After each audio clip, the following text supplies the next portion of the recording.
Shalom, shalom, bien-aimés dans le Seigneur. Aujourd'hui, je vais partager avec vous une parole que le Seigneur a déposée dans mon cœur, donc dans mon esprit.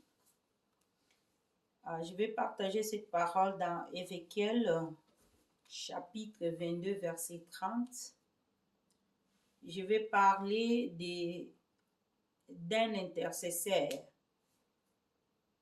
ou intercesseuse. Mon thème est Dieu cherche quelqu'un. Dieu cherche quelqu'un. C'est ça mon thème. Alors, cette parole, je l'ai tirée comme je viens de dire dans Ézéchiel chapitre 22, verset 30. Je vais d'abord partager un tout petit peu ce que Ézéchiel 22 nous dit.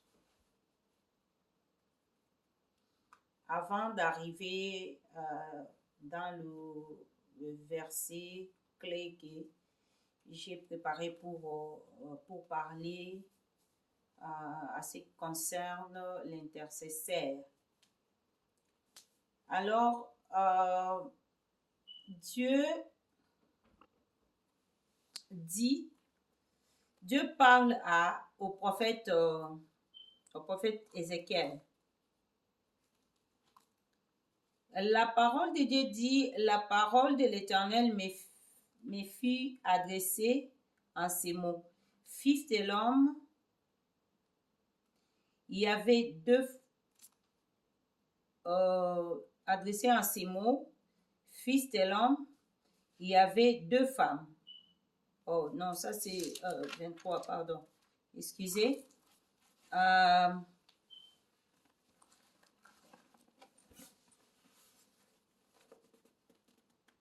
La parole de l'Éternel me fit adresser en ces mots. Et toi, fils de l'homme, jugeras-tu la ville sanguinaire? Fais-lui connaître toutes ses abominations. Fais-lui connaître toutes ses abominations. C'est-à-dire, Dieu a envoyé Ézéchiel pour aller parler.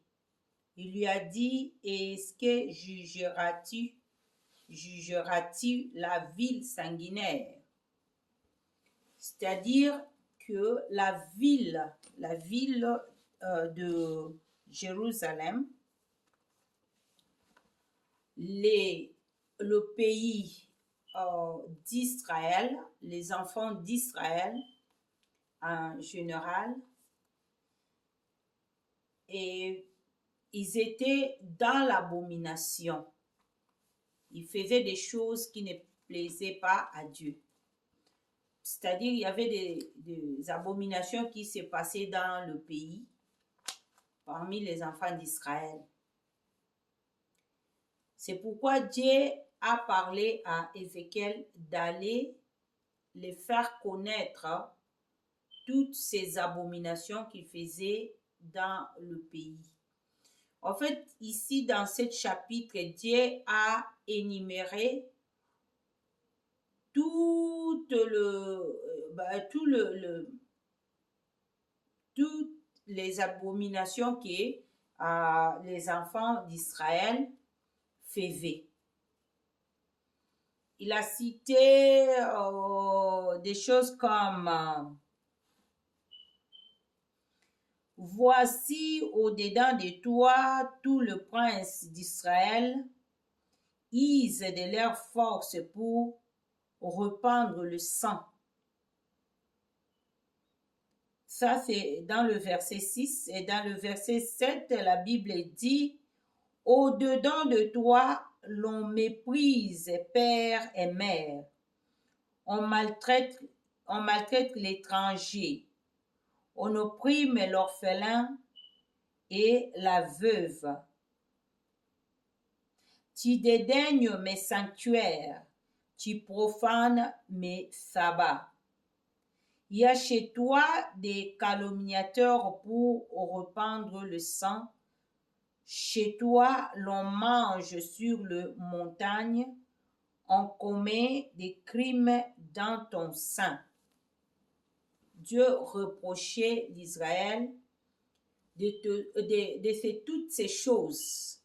Il était en train de leur reprocher de ce qu'ils avaient, de ce qu'ils faisaient dans le pays, dans le pays dont parmi eux. Il y avait des choses, des tueries, il y avait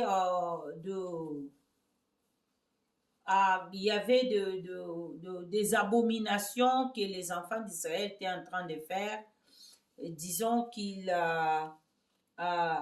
prenaient de femmes d'autrui, ils méprisaient leur père, leur mère, il n'y avait pas de respect, ils méprisaient des étrangers, le maltraitaient, des choses comme ça. Il y avait vraiment beaucoup de choses qui s'est passées dans le pays. Des princes qui ne suivaient pas la loi, qui faisaient des choses comme il les semblait bon.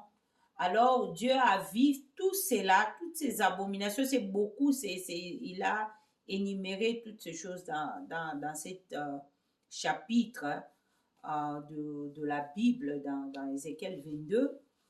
Dieu a parlé, Dieu a dit, il a dit ce qui s'est passé au fait dans le pays parmi les enfants d'Israël. C'est pourquoi Dieu parle ici, il dit parmi, en toi, chez l'Israël, dans le pays. Donc, il y avait toutes ces choses, des abominations qui s'est passées là-dedans. Et il y a de prêtres même, et même il montrait la face comme s'il priait, mais il ne priait pas en soi, leur cœur n'était pas avec Dieu. Il n'était pas avec Dieu. Il ne plaidait pas pour les enfants d'Israël. Il ne priait pas parce qu'il y avait des abominations, il y avait des choses, il y avait des mensonges, il y avait des idoles, il y avait la montagne de Dieu qu'on avait essuyée, il y avait des choses qui s'est passées dans le pays, il y avait des sabbats qu'on ne respectait pas, des choses vraiment qui s'est passées dans le pays, comme on les voit aujourd'hui dans le monde, tout ce qui se passe dans le monde. On voit ça même dans nos pays, on voit ça même dans nos églises locales. On voit ces choses se passer dans la vie quotidienne, en fait, dans nos vies quotidiennes que nous sommes en train de vivre. On voit toutes ces choses, ces abominations qu'on a énumérées ici. Ça se passe aujourd'hui même dans le monde. Mais en ce temps-là, Dieu a envoyé son serviteur, prophète Ézéchiel, pour aller prophétiser, donner le message que le Seigneur avait comme pour les enfants d'Israël et les annoncer ce qui allait arriver, c'est qu'il était au point de faire parmi les enfants d'Israël. Alors, notre verset aujourd'hui que nous allons parler, c'est dans le verset 30. Et dans le verset 30, comme j'ai dit, je viens de le dire, je vais parler de l'intercesseur, de la personne que le Seigneur est en train de chercher. C'est lui que le Seigneur cherchait en ce temps-là et il est en train de chercher encore la personne là aujourd'hui. Alors, la Bible dit, je cherche parmi eux un homme qui élève un mur, qui se tienne à la brèche devant moi en faveur du pays, afin que je ne les détruise pas, mais je n'en trouve point. Donc, toutes ces choses qui s'est passées dans ce temps-là, dans ce temps-là parmi les enfants d'Israël, Dieu voulait détruire le pays, il voulait détruire les enfants d'Israël. Alors, Dieu cherchait quelqu'un. Il cherchait quelqu'un qui allait s'élever, bâtir un mur, s'élever devant l'Éternel et prier, intercéder pour son peuple. Quelqu'un qui allait se mettre à la brèche, c'est-à-dire prêt pour plaider la cause d'Israël. Mais Dieu n'avait trouvé personne. Alors c'est triste que Dieu cherche quelqu'un et qu'il n'en trouve pas. C'est vraiment, c'était triste en ces temps-là. C'était vraiment triste. Parce que quand Dieu cherche quelqu'un et il n'en trouve pas, c'est-à-dire que la colère de Dieu va tomber sur ce peuple-là, va tomber sur cette nation-là. Tu vois? Alors, ici, je vais parler d'un intercesseur, quelqu'un qui est appelé à prier pour les autres, quelqu'un que le Seigneur a appelé et qui a la capacité d'intercéder, de plaider, de demander la faveur de Dieu, la miséricorde de Dieu sur quelqu'un d'autre. Qui est cette personne? Qui est l'intercesseur? Quand on appelle quelqu'un un intercesseur. Un intercesseur, c'est quelqu'un qui intercède en faveur des autres. Quelqu'un qui est capable de prier pour une autre personne. Un intercesseur, c'est un avocat spirituel. C'est-à-dire quelqu'un qui est là pour défendre quelqu'un d'autre, pour plaider la cause de quelqu'un d'autre. C'est la personne, c'est la personne là qu'on peut appeler intercesseur. Donc, c'est telle personne qu'on peut appeler un intercesseur. Quelqu'un qui a une vie de prière. Quelqu'un qui a une vie de prière, c'est quelqu'un qui aime prier. Une personne qui aime prier. C'est lui qu'on appelle intercesseur. Une personne fidèle, courageuse. Une personne qui marche dans la sainteté. La personne qui a la compassion en lui ou en elle.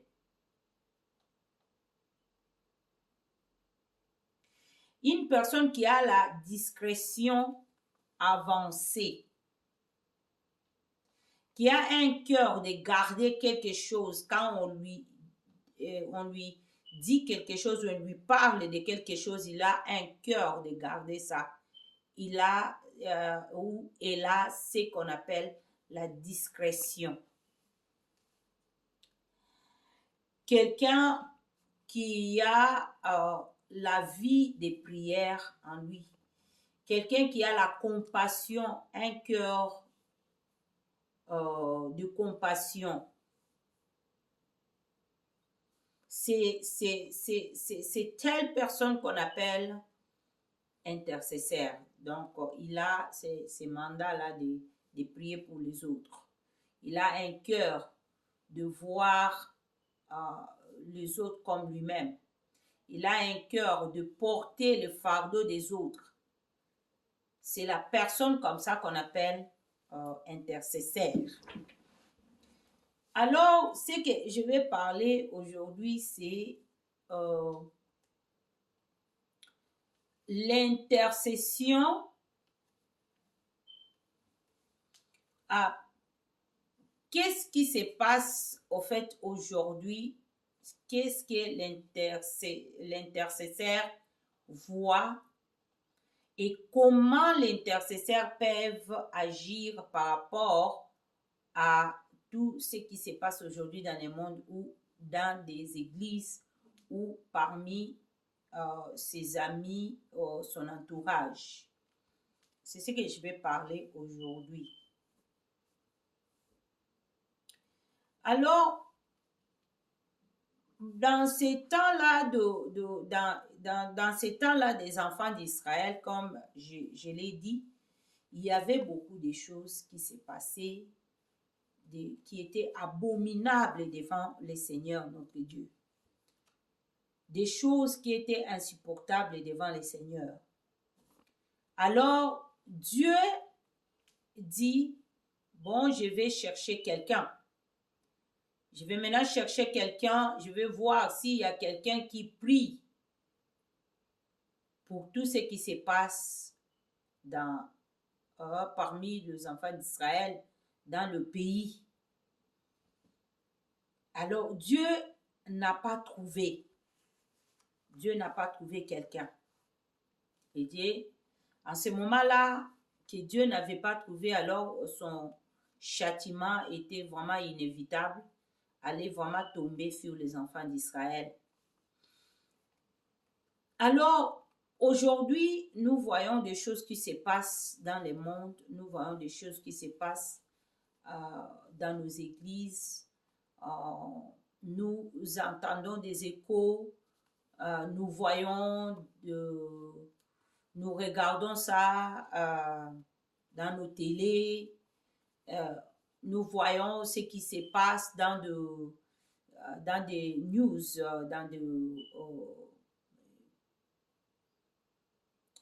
comment on appelle ça, des informations en fait qui se passent à la télé. On suit ça, on entend, on voit, mais qui est celui-là qui va s'élever pour plaider, pour prier, intercéder pour tous ces cas qui se passent aujourd'hui dans le monde? Dieu est en train de chercher. Il est en train de chercher quelqu'un qui va s'élever pour prier, plaider la cause. Plaider la cause du pays, plaider la cause du monde. Une seule personne, une seule seulement, ils peuvent changer les choses. Ils peuvent bouleverser le monde. Ils peuvent changer les données. Une seule personne intègre, une seule personne de la foi, la personne qui est capable de s'élever, de se mettre dans la brèche, de s'élever, de prier devant l'Éternel, notre Dieu. Une seule personne peut changer les choses. Pas deux, pas trois, une seule. Si tu te lèves seulement dans ton coin, là où tu es, tu dis, bon, aujourd'hui, vraiment, je vais me lever pour prier pour tout ce qui se passe dans mon pays, là où je suis, tout ce qui est en train de se passer, je vais prier, je vais plaider à Dieu, je vais pleurer, chercher la face de l'Éternel pour des choses qui se passent, et Dieu va entendre et ça va changer, parce que Dieu cherchait quelqu'un, une seule personne. La Bible montre l'histoire d'Abraham. Abraham a intercédé pour Sodome et Gomorrhe. Abraham a intercédé, il a demandé à Dieu, mais Dieu, dis-moi, s'il y a 20 personnes là-bas qui prient, est-ce que tu vas toujours détruire le pays? Et Dieu a dit non. Et s'il y avait 10, Dieu a dit non. Mais il n'y en avait pas. Il n'y avait pas tous ces nombres-là qu'Abraham était en train de donner à Dieu. De dire que non, voilà, s'il y avait autant. Il n'y en avait pas. C'est pourquoi le pays a été détruit par le feu. Dieu a regardé. Abraham a intercédé pour son neveu. Dieu a fait sortir Lot et sa famille. Et s'il y avait seulement 20 justes, Dieu n'allait pas détruire Sodome et Gomorrhe. S'il y avait 10 justes dans le pays, Dieu n'allait pas non plus détruire Sodome et Gomorrhe. Mais il n'y en avait pas. Il n'y en avait pas. Et ici, on nous parle qu'il n'y en avait pas. Dieu a cherché même une personne seulement pour s'élever et prier. Demander à Dieu, demander la miséricorde de Dieu, plaider pour la cause d'Israël. Et il n'y avait personne. Il n'y avait personne. Il n'y avait personne. C'était triste. Il n'y avait personne. Mais aujourd'hui, tu es là, tu te dis, tu es intercesseur. Tu es intercesseuse. Est-ce que tu vois ce qui se passe dans le monde? Est-ce que tu vois ce qui se passe dans ton pays? Est-ce que tu vois ce qui se passe chez ton voisin? Chez ta voisine? Dans ton église? Tu es où pour s'élever et prier, plaider, demander la miséricorde de Dieu sur tout ce qui se passe? Tu es où pour défendre, demander à Dieu, prier pour la cause de ce qui se passe dans le pays, pour la cause du pays, pour la cause du peuple de Dieu, pour la cause de l'Église, pour la cause de ta famille même? Est-ce que tu pries seulement pour toi-même? Est-ce que tu pries seulement pour tes enfants, ton mari, ta femme? Tu as déjà pensé pour prier pour ta soeur, ton frère? Tu as déjà pensé pour prier pour ton voisin, ta voisine? Tu as déjà pensé pour prier pour que le Seigneur puisse délivrer le pays? As-tu déjà pensé de prier pour ce qui se passe dans le monde?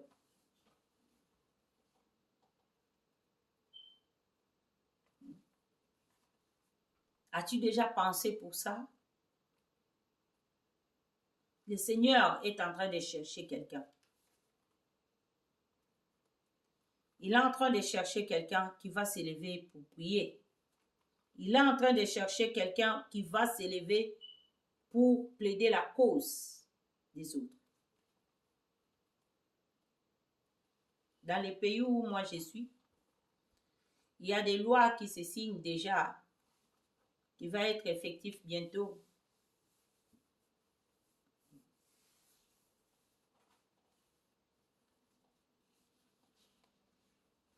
Qui part à l'envers de ce qui est écrit dans la Bible.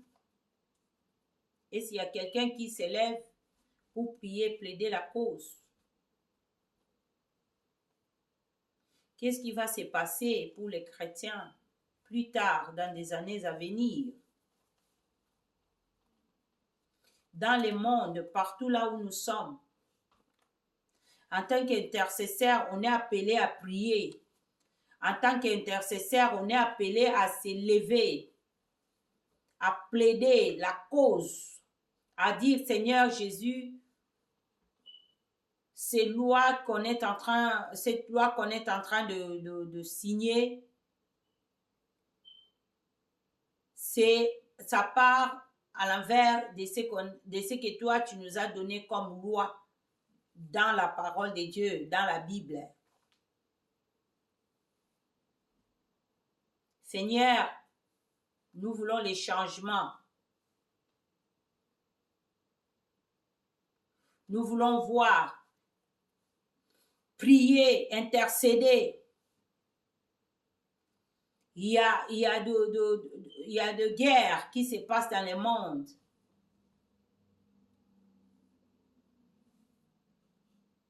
Et Dieu cherche quelqu'un pour prier pour ça. As-tu déjà pris le temps de prier, de dire, Seigneur, ce qui se passe en Israël et Iran, il y a des innocents qui meurent. Seigneur, fais en sorte que cette guerre s'arrête. As-tu déjà prié? Est-ce que tu es debout pour prier? Je parle à un intercesseur. Je parle à quelqu'un qui a le cœur, qui est appelé à prier pour les autres. Je parle à quelqu'un qui a la compassion des autres. Je parle à quelqu'un qui voit ce qui se passe et qui ne dort pas, qui plaide pour la cause des autres.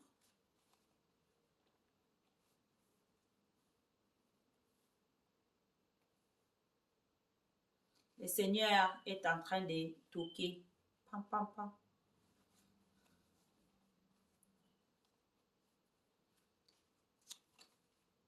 Prie, lève-toi et prie parce qu'il est en train de chercher quelqu'un pour prier. On voit Moïse. Moïse a prié.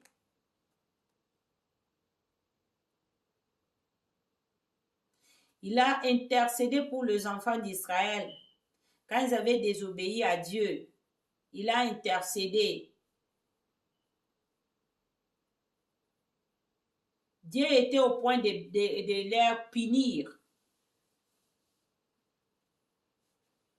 Mais Moïse a plaidé leur cause. Il a plaidé à Dieu. Il a prié. Et Dieu a entendu la prière de Moïse. Qui est cet homme? Qui est cette femme intègre qui va s'élever et prier, demander, parler à Dieu?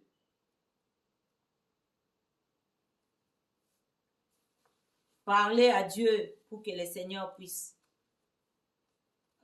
délivrer le pays, délivrer son peuple.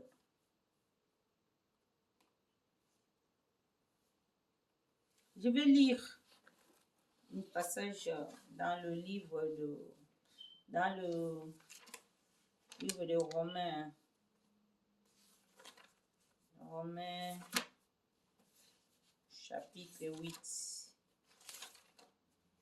Romans chapter 8. Romans chapter 8 verset 26 à 26. Là où on parle du Saint-Esprit, comment il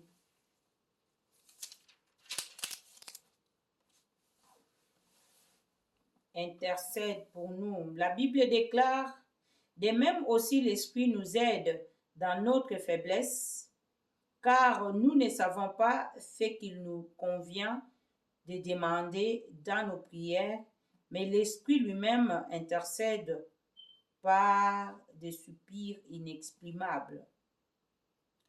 Et celui qui sonde le cœur connaît quelle est la pensée de l'Esprit, parce que c'est selon Dieu qu'il intercède en faveur de saints. Le Saint-Esprit intercède en faveur de nous. Et nous sommes appelés à intercéder aussi en faveur des autres. Des autres qui n'ont pas le voix, des autres qui n'ont pas peut-être l'opportunité, le temps de prier. Comme tout c'est quelqu'un qui est dans la guerre. il est en pleine guerre. Il y a des bombes qui tombent à gauche, des bombes qui tombent à droite. Il y a des gens qui sont touchés. Il y a ses enfants peut-être, le membre plutôt de la famille qui est mort à cause de toutes ces bombes qu'on est en train de jeter, hein, de bombarder. Et la personne comme ça n'a même pas le temps de prier. Il n'a même pas la force de prier. En tant qu'un intercesseur ou une intercesseuse, on est appelé à prier pour des gens comme ça. Des gens qui n'ont pas de voix, des gens qui n'ont pas de paroles à prier. Ils sont là, ils sont fatigués. Ils ne savent pas comment sortir dans des situations là où ils se retrouvent. Donc, de même que le Saint-Esprit nous aide dans nos faiblesses, de même nous qui est appelé à prier, parce que chaque chrétien est appelé à prier pour l'autre. C'est pourquoi la Bible dit aimez-vous les uns les autres. Donc tu aimes ton prochain. Tu pries pour la personne. C'est pas seulement l'amour, mais aussi prier pour cette personne-là. Intercéder pour cette personne-là. De la même sorte que le Saint-Esprit nous aide dans nos faiblesses, nous aussi, nous sommes appelés à aider les autres dans leurs faiblesses. C'est-à-dire de prier pour les autres, d'intercéder pour eux. Les gens qui sont dans la faiblesse, spirituellement, ils ne sont pas forts pour prier. Leurs âmes est abattue. Peut-être ils sont malades.